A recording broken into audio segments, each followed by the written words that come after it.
Hey guys, welcome back to the channel Carolina Crown. Unfortunately, it's been so hot outside, guys, that I'm not able to make videos pertaining to car maintenance out there without passing out. So I think everybody's been having a brutal summer. It's about 100 degrees here in South Carolina, so it's been really rough. So I'm going to utilize this last summer month to basically be making in-home videos pertaining to some of the different things about the Crown Vic and how they were offered. Now, what you see in front of you here, today we're going to be talking about differentials.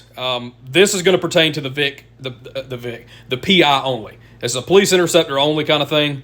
The civilian models, you had like a 273. We had different differentials back there, but today we're going to specifically focus on the P71/P7B. Okay, we've got three different differentials in these cars, and a lot of people have the questions about which one should I buy, which one's better for me, blah, blah, blah. So today we're going to sit down here and discuss this 100%.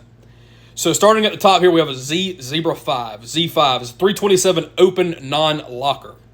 Okay, your X-Ray 5 is your 327 track lock. And a C6, this is the different one of the bunch, is the 355 track lock, which is not offered in an open differential. The 355, right off the bat, I already have a note placed out here, averages about 1 mile per gallon difference lower. Okay, you're not going to get the same gas mileage with a 355 as you are a 27. It's going to use more gasoline. It just is what it is. Not like these V8s aren't bad enough on gas as it is. So what really makes the difference here between X5 and C6? Now, X-Ray 5s have the same top speed as a Zebra 5. 327s are great cars for highway use. They are wonderful vehicles for top speeds. In a Vic, theoretically, with a Zebra 5 or X-Ray 5 rear diff, you're looking at about 129 mile per hour top out.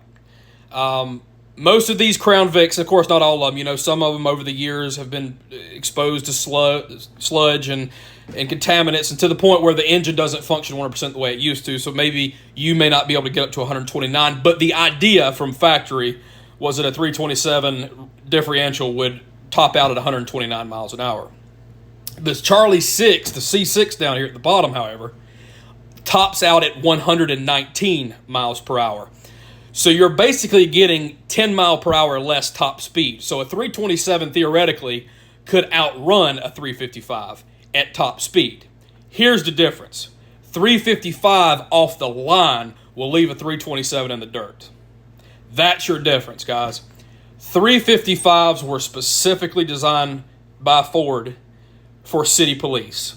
Truly, that is the 100% real reason why 355s even exist. It's great in the city limits, and I myself as a city cop will tell you, it's wonderful in the city limits to be able to have a good takeoff. I don't really care what the top speed is, because here's the thing, dude. If you're running away from me and I'm chasing a car wide open down the road, if we're in the city at any given point, hardly anybody can handle a curve over in excess of 70 miles an hour without going through a freaking tree or into somebody's house. 355 100% does the job you need it to do in the city. It's wonderful for acceleration. It's not so wonderful for highway driving. It's also not so wonderful when it comes to MPG. You know the old saying in life, you can't have your cake and eat it too. Do you want the top speed or do you want the acceleration? We want them all, but at the end of the day, they're not offering it all. Either you can choose the 27 for highway speed at 129, or you can choose the 355 for city driving at 119 max out. But you have that boost in acceleration. Lastly, what is the purpose of a track lock on a CVPI? What's the legitimate, down-to-earth reason why they even exist? Track lock differentials were designed for inclement weather. So snow, rain, what have you, things like that. The track lock purpose is to provide better traction. That is simply in its name, track lock. It's to provide better traction. So essentially what happens is when that power is being sent to those rear wheels, since this is a rear-wheel drive V8 sedan, if one of the wheels begin to spin, it will dish that power to the other wheel so that it can pick up traction. So it's got a smart system in it where when one wheel starts to spin, the other wheel will be diverted all the power so it can grab traction and move the vehicle from where you're wanting to go. An open differential is not going to do this. It doesn't have that sensor. It's just not going to sit there and be like, oh, we need to divert power to this wheel. No, we need to divert power to this wheel. The open differential is going to do a half and half. It's a 50-50. It shoots power to both wheels at the same time, doing the same exact thing. So a lot of times, if you have an open diff, even though it was obviously a cheaper option, it doesn't quite hold traction as well in bad weather.